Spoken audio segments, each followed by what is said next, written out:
사랑하는 성도 여러분, 전 세계 및 전국의 지교회 성도 여러분, 지성전 성도 여러분, 전 세계 인터넷을 통해 예배드리는 모든 성도 여러분, GCN 방송 시청자 여러분, 가인은 동생을 죽인 일로 인해 땅에서 유리하는 자가 되는 징벌을 받았습니다. 그동안 부모님과 함께 살았던 곳을 떠나서 낯설고 황량한 땅으로 가야 했지요. 가인의 새로운 정착지인 롯 땅은 아담과 하와가 있는 곳에서 그리 멀지 않은 곳이었습니다. 그것은 불모지였기에 아무리 잘 일군다 해도 소산을 많이 얻을 수가 없는 땅이었지요. 내가 밭가라도 땅이 다시는 그 효력을 내게 주지 아니할 것이라는 저주가 그대로 임한 것입니다. 본문 17절부터는 이러한 가인이 새 환경에서 그 삶을 어떻게 이어갔는지가 나옵니다. 가인이 아내와 동침하니 그가 잉태하여 에녹을 낳은지라. 가인이 성을 쌓고 그 아들의 이름으로 성을 이름하여 에녹이라 하였더라 했습니다. 이 말씀을 통해 우리는 당시 가인이 가졌던 지혜와 지식 수준을 알 수가 있습니다. 바로 가인은 성을 쌓았다 했지요. 가인이 성의 규모가 아주 웅대하지는 않았습니다. 그래도 가인이 성이라 부를 수 있는 건축물을 세웠다는 사실은 그만한 지혜와 지식이 있었음을 알려주지요. 가인은 아버지 아담으로부터 많은 지식과 기술을 전수받았습니다. 아담은 에덴 동산에 살 때 이미 매우 수준 높은 문명을 누렸고요. 아담은 이 땅에 내려온 후 자녀들에게 자신이 가진 지식을 전수했습니다. 그 결과 이 땅에서도 얼마 정도 시간이 흐르자 문명이라 일컬을 수 있는 작용이 생겼습니다. 물론 에덴 동산에 비해서는 그 문명 수준이 매우 뒤떨어졌지요. 그렇지만 우리가 기억할 점은 인류 문명의 초기에 인류 조상들이 미개인처럼 산 게 아니라는 사실입니다. 가인은 새로운 정착지에 성을 쌓고 성의 이름을 에녹이라 붙였습니다. 이 에녹은 가인의 아들이지요. 창세기 5장에 등장하는 죽음을 보지 않고 들림받은 에녹과는 다른 인물입니다. 이제 본문 18절부터 22절까지 가인의 후손들의 계보가 나옵니다. 그런데 사실 이 가인의 후손들은 하나님의 선민이라는 범죄에 들지 못합니다. 하나님의 선민은 아브라함, 이삭, 야곱으로 이어지면서 야곱의 12아들을 통해 형성되었지요.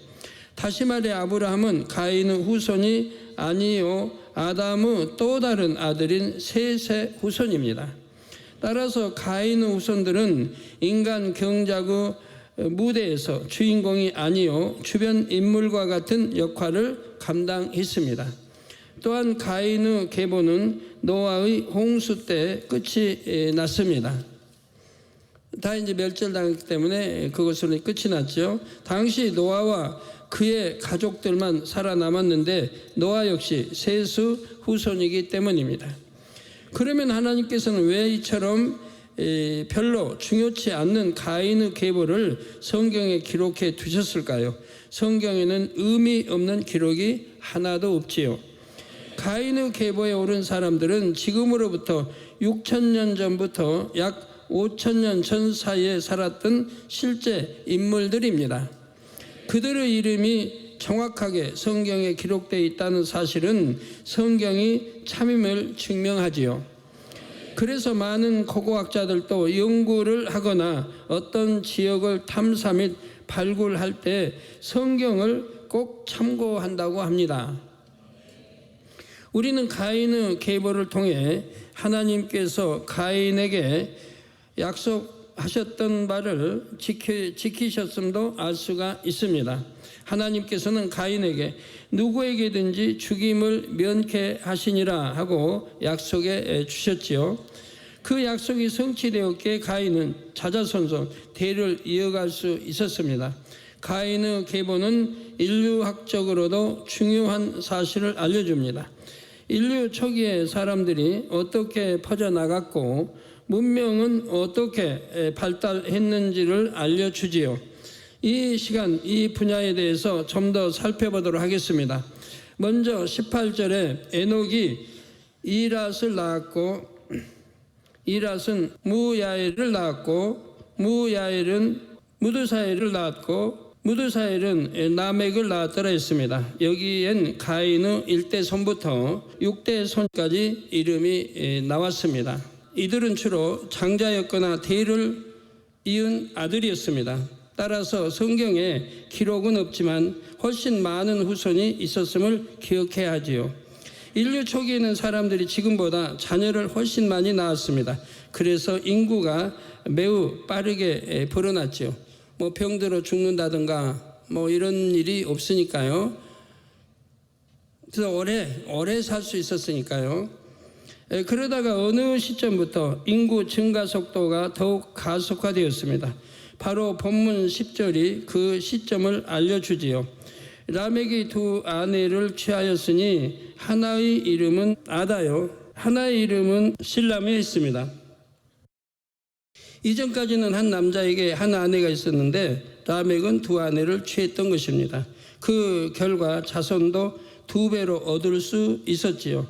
이것이 인구 증가 속도를 더 빠르게 한 중요한 요인이었습니다. 이어지는 본문 20절에서 22절에는 라멕이 두 아내에게서 얻은 아들들에 대해 비교적 상세한 설명이 덧붙여져 있습니다. 아다는 야발을 낳았으니 그는 장막에 거하여 육축 치는 자의 조상이 되었고 그 아우의 이름은 유발이니 그는 수금과 퉁소를 잡는 모든 자의 조상이 되었으며 실라는 두발가인을 낳았으니 그는 동철로 각양 날카로운 기계를 만드는 자요 두발가인의 누이는 나아마이었더라고 했습니다. 이것을 통해 우리는 라멕 때를 기점으로 인류의 문명이 이전과 다른 차원으로 크게 발달했음을 알 수가 있습니다. 아담은 후손들에게 많은 지식과 지혜를 전수했지만 초기 문명은 자연 상태의 것을 그대로 이용하는 수준이었지요. 세월이 흐를수록 사람들은 자연의 것을 가공하는 기술을 익히게 되었습니다. 작은 기술 하나하나가 쌓이고 또 모여서 더 나은 기술로 발전해 나갔고요. 인류의 하여튼 학문은 이런 성경의 창세기나 이런 걸 모르기 때문에 인간의 생각, 지식을 동원해서 예를 들어 풀이다. 그러면 풀이 어떻게 해서 불이 발견되고 어떻게 해서 이런 식으로 설명해야 되니까 오랜 세월을 거치면서 이렇게 문명도 발달하고 또 뭐 진화를 주장하고 이러니까 이제 그러는 거죠.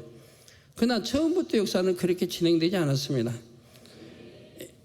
에덴을 알고 또 제2하늘을 알고 에덴을 알고 아담을 알고 하와를 안다고 하면 역사는 또 모든 우리가 배우는 학문 지식도 달라졌을 건데요.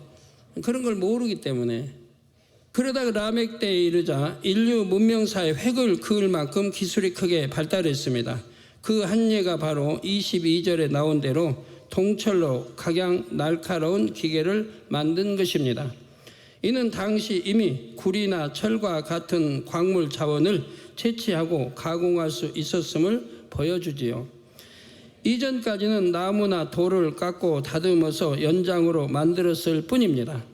그러나 이제는 구리나 철로 된 연장은 물론 각양 기계까지 만들 수 있게 된 것입니다.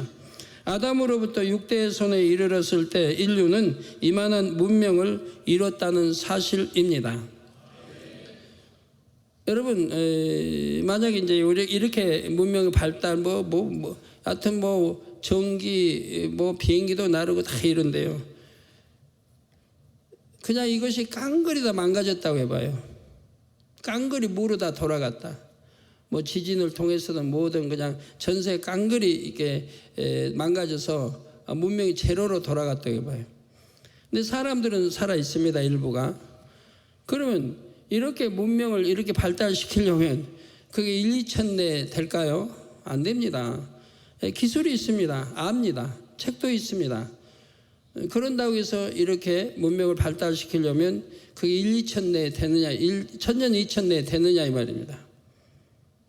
처음부터 다시 시작해야 됩니다. 불을 만들어도 처음부터 뭐 하여튼 돌을 갈든 하여튼 비비든 해서 불꽃도 만들어야 되고, 성냥 공장이 있습니까? 뭐 그런 게 있어요? 철이 있어요? 뭐가 있어요? 기계가 있어요? 뭐 전기를 만들 수 있어요? 다 무너졌으면 원시로 다시 돌아갑니다. 그런 거 문명을 압니다. 아는 기술자들이 있습니다. 그럼 기술자들이 있다고 해서 문명이 발달될 수 있나요? 모든 거 처음부터 다시 시작해야 되는데. 아담도 모든 이러한 지식이 있고 다 해서 이제 후손들에게 가르치지만 문명은 처음부터 시작이 돼야 된다 이 말입니다. 그래서 발전해 왔는데, 그래도 전혀 모르는 상태가 아니고 아담이 아니까 후손들이 가르쳐가지고 농사 짓는 법, 뭐 육축 치는 법 이런 것처럼 다 해가지고 나온 거라 이 말이에요. 왜? 에덴 동산은 굉장히 발달된 문명을 가지고 있기 때문입니다. 에덴 동산이 참 우리 사람의 계산으로 나오지 않는 수많은 세월 속에 에덴 동산에서 아담하고 살다가 선악과를 따먹고 이 땅으로 쫓겨난 것이라 이 말이에요. 금방 선악과 따먹은 게 아니고 수많은 세월, 죽지 않으니까 생명이고 영원히 사는 거니까 선악과 따먹기 이전에는 영원히 산다 이 말이에요. 따먹음으로 해서 이렇게 불순종함으로 사망으로 온 것이지, 그 이전은 죽음을 보지 않는 영원히 사는 세계라 이 말이에요. 그러니까 무한한 세월이 흘렀다 이 말이에요. 본문 20절에 라멕의 아들 야발은 육축 치는 자의 조상이 됐다 했습니다. 즉 전문 목축업자가 생겼지요. 다음으로 유발이라는 아들은 수금과 퉁소를 잡는 모든 자의 조상이 되었다 했습니다. 쉽게 말해 예능인이 출연한 것입니다. 이는 그 당시 사람들 사이에 일종의 유흥 문화가 있었음을 나타내지요. 또한 사람들의 삶이 유흥을 즐길 정도로 안정되었음을 보여줍니다. 사람이 먹고 사는데 급급할 때는 유흥을 즐길 만한 여유가 없지요. 그래도 가장 기본적인 의식주가 해결되어야 마음의 여유가 생깁니다. 그런데 라멕의 아들 때에서부터 사람들은 음악을 즐기고 활용하기 시작했습니다. 이전과는 다른 수준의 문화가 형성된 것입니다. 기술직 분야에도 전문가가 출연했습니다. 바로 라멕의 또 다른 아들 두발 가인이 구리와 철로 각종 연장과 기계를 만드는 기술자였지요. 이는 가인의 5대 손이 살던 시대가 기술사적 시대 구분 중 철기 시대였음을 알려줍니다. 오늘날 인류 학자들은 인류가 아주 긴 석기 시대를 가졌다고 말하지요. 학자마다 약간씩 이견이 있기는 하지만 일반적으로 석기 시대는 200만 년 이상으로 지속되었다고 합니다. 그러다가 약 BC 3, 4천 년경부터 청동기 시대가 시작되었다 하지요. 하지만 성경을 상고해 보면 석기 시대는 그렇게 길지 않았음을 알 수 있습니다. 창세기 5장에 나오는 아담 자손의 정통 계보 중 에녹이 태어난 해는 아담이 이 땅에 정착한 지 687년째 된 해입니다. 가인은 아담의 대를 이은 아들인 셋보다 훨씬 일찍 태어났으므로 가인의 5대 손이 살던 시기를 약 600년경으로 추정할 수가 있습니다. 따라서 석기 시대는 약 600년 정도에 불과하고 지금으로부터 약 5,400년 전에 청동 및 철기 시대가 도래했음을 알 수가 있습니다. 또한 석기 시대라 해도 인류의 조상들은 미개인처럼 살지 않았지요. 첫사람 아담이 뛰어난 지식과 지혜를 가지고 이 땅에 정착했기 때문입니다. 이처럼 성경을 상고하면 초기 인류 역사와 그 발전 과정의 윤곽을 알 수가 있습니다. 성도 여러분, 남획 때에 이르렀을 때 인구도 많이 증가한 상태였습니다. 가인의 후손들도 많이 번성하여 부락이나 마을 그 이상의 큰 집단을 형성하였고요.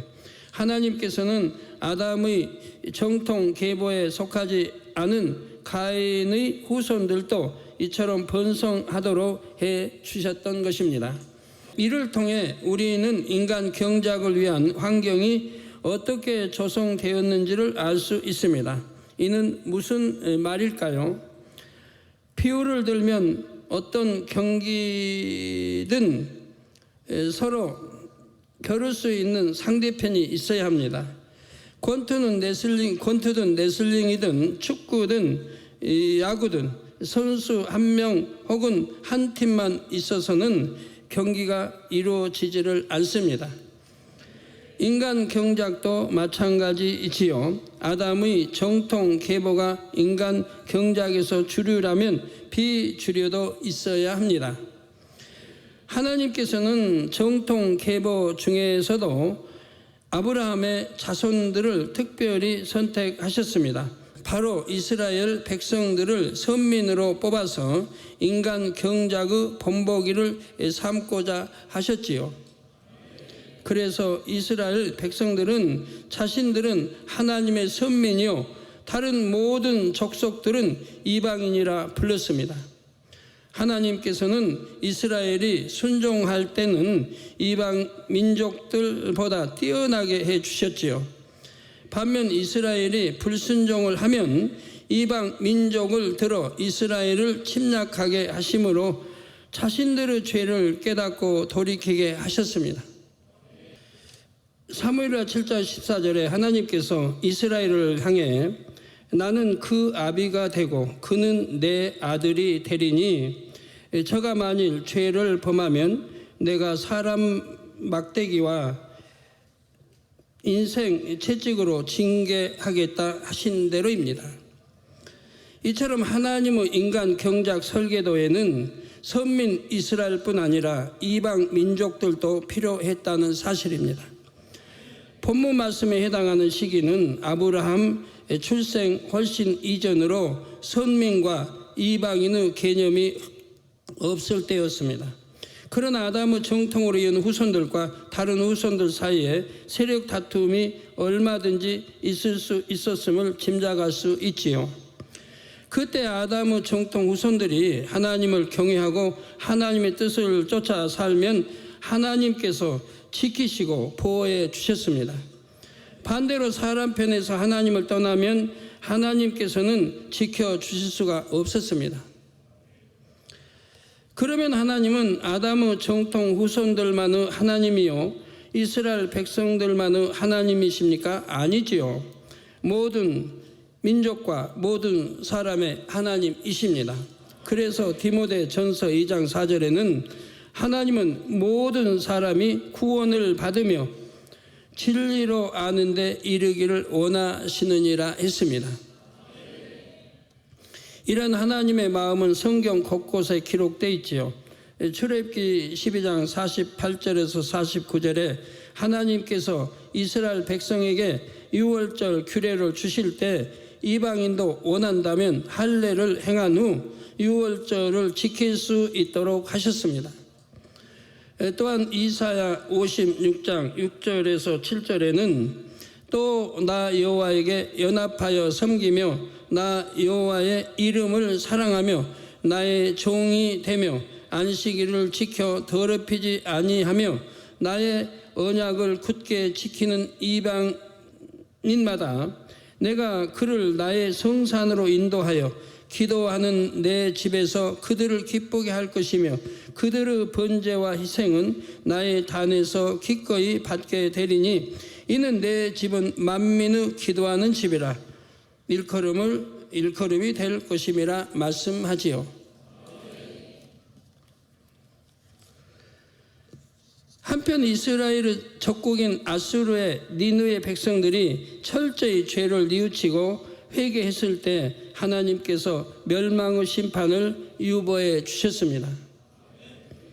로마서 3장 29절에는 하나님은 홀로 유대인의 하나님뿐이시뇨 또 이방인의 하나님은 아니시뇨 진실로 이방인의 하나님도 되시느니라. 또한 에베소서 3장 6절에는 이는 이방인들이 복음으로 말미암아 그리스도 예수 안에서 함께 후사가 되고 함께 지체가 되고 함께 약속에 참여하는 자가 됨이라 했고요. 우리 예수님이 태어나신 유구 계보를 보면 이방 여인들이 들어 있습니다. 바로 룻과 라합이지요. 이를 통해 우리는 누구든지 중심에서 하나님을 경외하고 믿으면 하나님의 나라를 유업으로 얻을 수 있음을 알 수 있습니다. 중요한 것은 선민이냐 이방이냐가 아니라 중심에서 하나님을 경외하는 것입니다. 이 같은 관점에서 볼 때 하나님께서는 가인의 후손들에게도 인간 경작의 한 분야를 감당할 수 있도록 기회를 주셨음을 알 수가 있습니다. 우리 아버지 하나님은 누구도 차별하지 않으시고 구원, 은혜, 축복의 기회를 주심을 믿으시기 바랍니다. 단 진실로 사모하는 사람이 그 기회를 잡을 수 있습니다. 간절히 찾는 사람이 찾을 수 있지요. 성도님들은 늘 좋은 것 주기 원하시는 아버지 하나님을 믿으심으로 더욱 간절히 찾고 사모하시기 바랍니다. 그래서 응답과 축복의 간증으로 영광 돌리시길 주님의 이름으로 축원합니다. 성도 여러분, 이제 본문 23절을 살펴보겠습니다. 본문의 시대적 배경은 아담이 이 땅에 정착한 지 약 600여 년이 되었을 때입니다. 성경에는 인간 경작 초기 역사가 축약돼 있어서 아담으로부터 6대 손 라멕의 시대까지가 짧은 기간으로 느껴질 수도 있습니다. 그러나 우리나라 역사와 비교해 보면 결코 짧은 기간이 아님을 알 수 있죠. 지금으로부터 600년 전의 우리나라 역사는 조선 왕조 초기였습니다. 이게 지금으로부터 해서 600년 전이라고 하면 조선 왕조 초기였다 이 말입니다. 태조 이성계가 1392년에 조선을 개국했지요. 아담이 이 땅에 정착한 후 바로 이만큼의 시간이 흘렀을 때가 본문 말씀의 시대적 배경입니다. 당시 인구 증가 속도가 이전보다 빨라졌다 했습니다. 사람들은 부족별로 불악 이상의 큰 단위로 거주했지요. 한편 철기 시대가 도래하여 인류 문명사의 획을 그을 만큼 문명이 발달했습니다. 이런 시대적 배경에서 두 번째 살인사건의 기록이 나옵니다. 라멕이 아내들에게 이르되 아다와 실라여 내 소리를 들으라. 라멕의 아내들이여 내 말을 들으라. 나의 창상을 인하여 내가 사람을 죽였고 나의 상함을 인하여 소년을 죽였도다 했지요.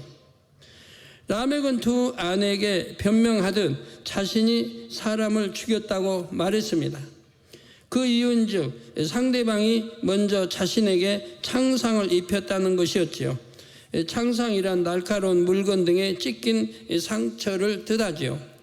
당시 사람들은 철로 된 도구를 사용했는데 때론 그 철제 도구가 무기가 되기도 했습니다.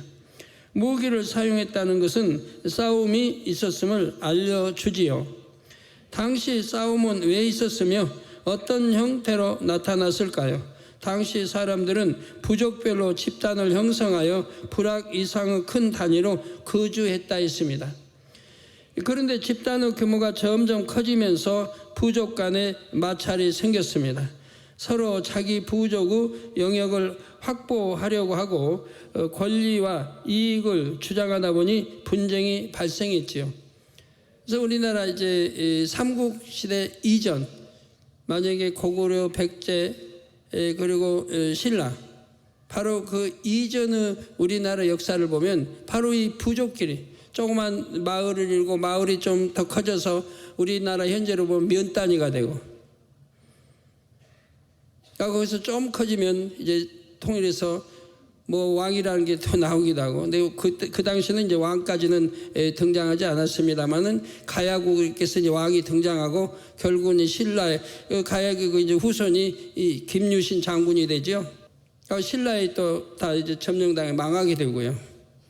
그래서 김유신은 초기에는 별 볼 일 없는 가문이었기 때문에 굉장히 서러움을 당했습니다. 역사적 배경입니다. 그날 전쟁에서 아버지가 큰 공을 세우고 여러 이제 이런 경로를 통해서 이제 이렇게 신라의 통일을 가져오는 또 김춘추와 이제 가까웠고, 또 사돈 이제 결혼 딸과 그 아들의 이런 김춘추와 결혼 딸하고 김유신이 동생이죠. 동생과 이런 관계를 맺으면서 이렇게 발전한 걸 봅니다. 하지만 아직까지는 전쟁이라고 할 만큼 큰 규모는 아니었고 부족 간의 사소한 싸움이었습니다. 그때 라멕이 속한 부족과 다른 부족과의 싸움이 일어났고 라멕이 창상을 입었던 것입니다. 당시 사람들은 양심이 선해서 이런 일을 당해도 우발적인 실수로 이해하고 그냥 넘어갈 수 있었습니다. 그러면 오히려 상대편에서 미안해하고 사죄함으로 일이 마무리되었지요. 그런데 라멕은 창상을 입힌 상대를 죽여버렸습니다. 더구나 상대는 소년이었지요. 이는 당시 사람들로서는 상상할 수 없는 일이었습니다. 이때만 해도 그렇게 수백 년 흘러오면서 그렇게 인구 많아도 살인사건이 한 건에 이제 살인사건이 두 건이 나온다 이 말이에요. 오늘날 같으면 하루에도 얼마나 많은 살인사건이 나옵니까? 비교가 안 되죠. 얼마나 이 세상이 악해졌는지.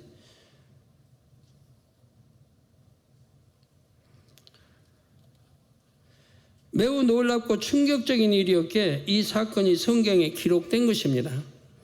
지금은 일상적으로 보도되는 사건 소식이 약 40-50년 전만 해도 신문에 대해서 특필되곤 했습니다. 우리 일반적인 이 사건 이런 것들이 옛날 40-50년 전에는요, 신문에 대해서 특별히 됐어요. 우리나라는. 네, 그랬던 것이 지금 그런 사건은 하나 묻혀져 버리고 별 볼 일 없는 거예요. 그렇게 지금과 40-50년 전과에 그렇게 40-50년 전만 해도 살인사건이라면 대대적인 참 뉴스거리가 됐을 거고, 그러나 오늘날은 그런 거는 별거 아니라 이 말이에요. 그렇게 40-50년 전과 지금과 비교하면 그렇게 악해졌다 이 말입니다. 신문에 대해서 특별되곤 있습니다. 예를 들어 어떤 사람이 금품을 노리고 이웃을 살해한 사건만 일어나도 온 나라가 놀라워했지요. 세상이 어떻게 그럴 수 있는가 하면서 국민들이 한탄했습니다. 그만큼 양심이 선했던 것입니다. 그런데 지금은 그런 일쯤은 신문 기퉁에 배정되는 작은 사건으로 다루어지고 또한 다루어지지 않기도 대부분이 다루어지지 않습니다. 이처럼 라멕이 소년을 살해한 일은 당시 사람들에게는 충격적인 사건이었습니다. 아무리 소년이 먼저 창상을 입혔다 해도 라멕이 더 강합니다. 라멕이 이협적으로 경고만 했어도 소년은 겁을 먹고 물러났을 것입니다. 그런데 라멕은 그만 소년을 죽여버렸지요. 언뜻 라멕이 정당방위한 것처럼 보이지만 이는 과잉 대응이었습니다. 이는 라멕이 그만큼 악한 사람이었음을 보여줍니다. 그런데 라멕은 소년을 죽이고도 자신을 정당화하기 위해 변명을 했습니다. 마음이 조금이라도 선한 사람은 어쩔 수 없는 상황에서 사람을 죽였다 해도 상대편에게 매우 미안해할 것입니다. 그러면 여러분의 마음은 어떤지 한번 점검해 보시기를 바랍니다. 여러분보다 악한 상대가 실수로 여러분에게 어떤 해를 끼쳤을 때 여러분은 어떤 마음이셨는지요? 실수로 그랬구나 하고 너그러 용서했는지요? 아니면 감히 나에게 이럴 수 있어 하며 괘씸하게 여기지는 않았습니까? 혹 라멕처럼 자신이 받은 해에 몇 배를 더해 갚아주려고 하는 분은 안 계시겠지요. 이와 함께 자신이 이렇게 행동하는 이유는 애초에 상대가 잘못했기 때문이라며 이를 정당화하지는 않았습니까? 이런 것에 조금이라도 해당된다면 하나님께서 인정하시는 선에서 너무 멀리 있음을 알아야 합니다. 하나님께서 인정하시는 선의 기본은 해를 가하는 사람에게 조금도 불편한 마음을 갖지 않는 것입니다. 여러분이 어떤 악행으로 대응치 않았다 해도 마음으로는 미워했다면 하나님께 선하다 인정받지 못합니다. 하물며 악으로 나온 상대에게 똑같이 악으로 갚거나 오히려 더 큰 해악을 가한다면 어찌 하나님의 자녀라 할 수 있겠는지요? 신약시대에는 성령께서 하나님 자녀들의 마음에 와 계십니다. 그래서 원수도 사랑하라. 악은 모든 모양이라도 버리라. 악은 모든 모양이라도 버리라고 하나님은, 우리 주님은 말씀하신다 이 말이에요. 모양이라도 버리라. 모양이라도. 사람의 의지와 노력으로는 안 되어도 성령의 도우심으로는 가능합니다. 여러분이 참으로 선하고 고운 마음을 갖는다면 기도 응답도 척척 오고 범사의 축복이 넘칠 것입니다. 아버지 하나님께서 보실 때 주님을 닮은 사랑스러운 아들, 딸이니 어찌 그 마음의 소원을 외면하시겠습니까? 혹여 나는 언제 믿음의 반석에 서나 나는 언제 영으로 들어가나 하며 한숨만 쉬는 분이 계십니까? 성령님을 의지하여 악은 모든 모양이라도 버리고 선하고 고운 마음을 가져 보십시오. 미움, 자존심, 혈기를 버리고 원수까지 사랑하는 마음이 되시고요. 그러면 여러분의 믿음도 금세 자라서 믿음의 반석을 지나 영으로 들어올 수 있습니다. 하나님의 참 자녀가 될 수 있지요. 모든 성도님이 이처럼 아버지 하나님의 기쁨 되는 참 자녀로 변화되시기를 주님의 이름으로 축원합니다.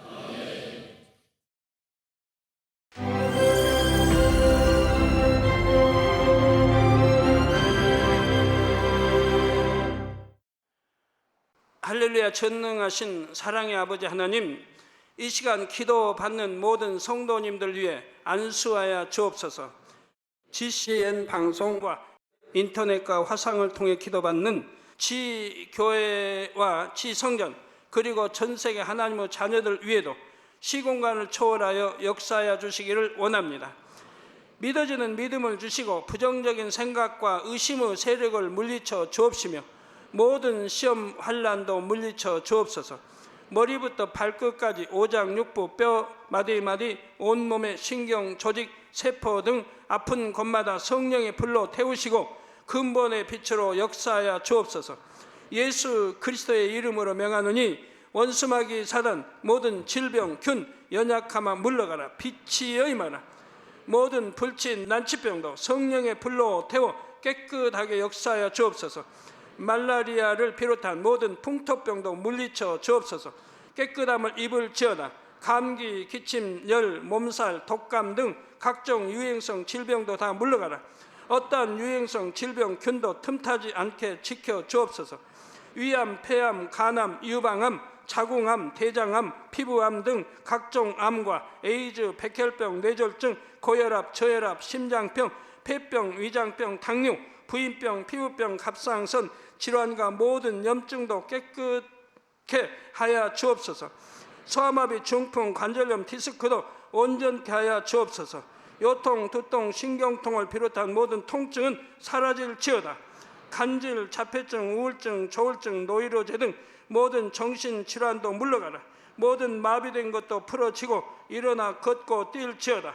눈도 잘 보이게 하옵시고 귀도 잘 들리게 하여 주옵소서. 소경은 눈을 뜨고 기머거리는 들으며 벙어리는 말할지어다. 각종 사고, 후유증도 깨끗게 하시고 부러진 뼈도 붙여 주옵소서. 화상 입은 것도 온전케 하옵소서.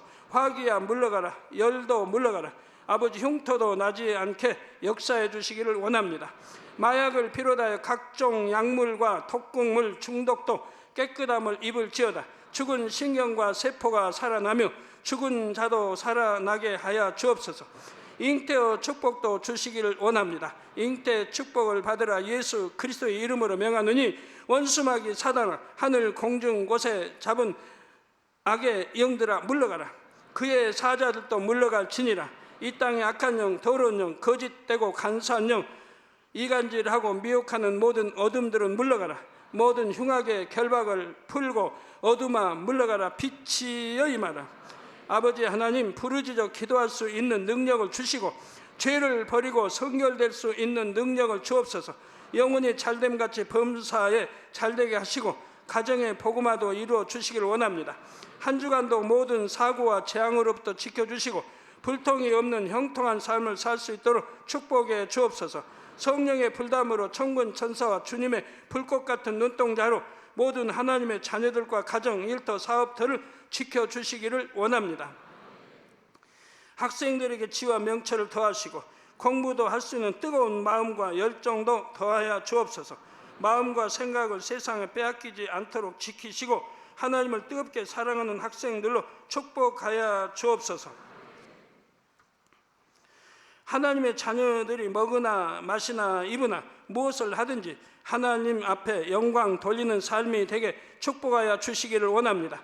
나는 하나님을 만났노라, 체험했노라, 응답 받았노라, 축복 받았노라, 간증하는 입술이 되게 역사하여 주옵소서. 아버지 하나님 감사합니다. 홀로 영광 받으옵소서. 우리 주 예수 그리스도의 이름으로 기도하옵나이다. 아멘.